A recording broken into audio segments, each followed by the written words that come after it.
السلام علیکم ګرانو ملګرو، نن په دغه ویډیو کې ستاسو درښایم ستاسو څرنګه د یو چا د موبایل نمبرو ریکارډ معلوم کړئ.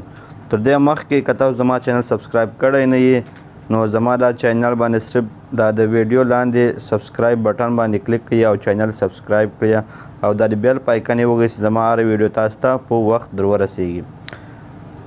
نو ملګرو، نن په دغه ویډیو کې تاسو یو داسې شی درښایم تاسو ته څوک ان پرسن مطلب ټلیفون در وکړي، نوم نه یې ورسره لیکلی، د هغه تاسو نوم، شناختي کارډ نمبر او د اډرس څرنګه معلومولی شئ. ستاسو دا امید کیږي چې دا ویډیو غلطه باید نه شي استعمال، مثلا د چا شناختي کارډ نمبر لا مطلب غلط نه کوي استعمال، لا د دې ټلیفون نمبر څوک تاسو ټلیفون او کې غلط یې نه کوي استعمال. صرف دومره گزارش دل تاسو. نو ملګرو، دا ویډیو زه شروع کوم. تاسو ته یو اپلیکیشن درښایم. اپلیکیشن ډاونلوډ کېدل طریقه باندې وکړم، ژر به تاسو درښکاره کړم چې دا څرنګه کار کوي او څرنګه نمبر معلومولی شي تاسو. نو دا د یوه پښتنو لپاره د څوک پاکستان کې اوسي، مطلب صرف د پاکستان د سیمانو نمبر معلومولی شي.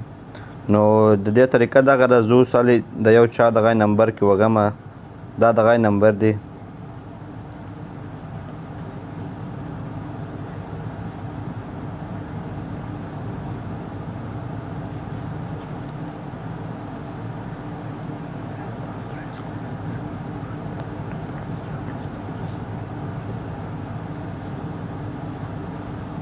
نو دا د یو نمبر راوړی چې د چا ریکارډ موجود وي. صحیح ده.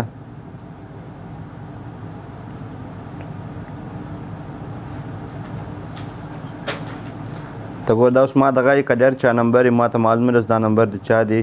پکې ومې وکړل نمبر، د دې نوم هم راواوښتو، محمد شاکر نمبر. دغه نمبر ما څخه والی دی. شناختي کارډ نمبر یې دغه دی.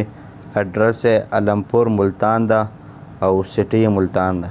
نو ملګرو، که غواړئ چې څوک مطلب تاسو ته نمبر ټلیفون راوکړي، لا مې تنګوي، لا څه بل څه درته وایي او تاسو نه پیژنئ، صرف د ده نمبر په دغه اپلیکیشن کې ووهئ، د ده نوم، اډرس، نمبر، شناختي کارډ نمبر، د سټي نوم، هر شی به یې راواوړي.